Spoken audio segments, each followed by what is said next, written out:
Anonymous na kongresista ang nagsumbong kay Senator Ronald Bato de la Rosa na ang liderato ng Kongreso raw ang umano'y may pakana sa ipinakakalat ng signature forms para sa People's Initiative.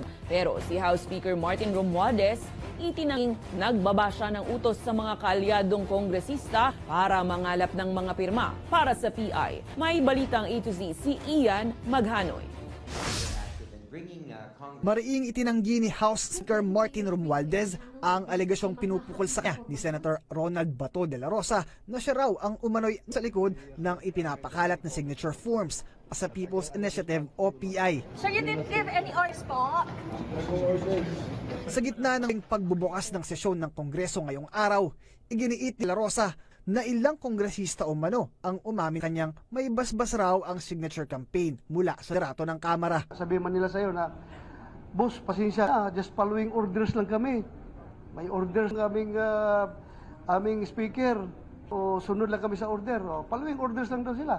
Orders ng liderato ng Congress.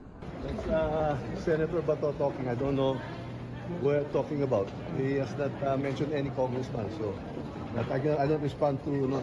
Hindi naman pinangalanan de la Rosa ang kumantang kongresista.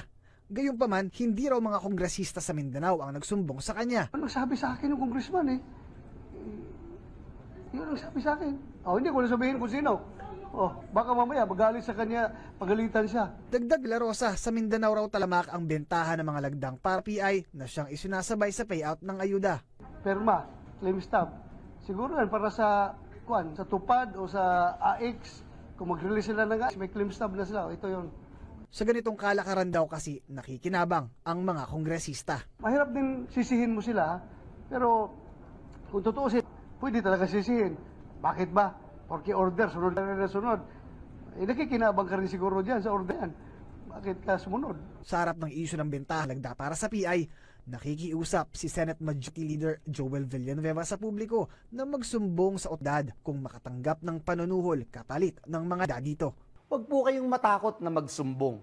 Magpadala po kayo ng post, ng video, picture, screenshot, ng mga text ng mga panunuhol o anumang po pwede nyong ipagbigay alam sa amin. Binigyang hindi ni Villanueva na maling pumirma sa mga papes na hindi naman nauunawaan ang nilalaman. Importante po na ang tao ay mulat at nabibigyan ng tamang impormasyon.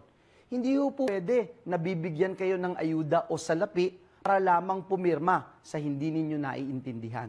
Na rin sinabi ni Villanueva na hindi pagbabago sa saligang batas ang sagot sa mga problema ngayon ng bayan. Sa balitang A to Z, Ian Maghanoy.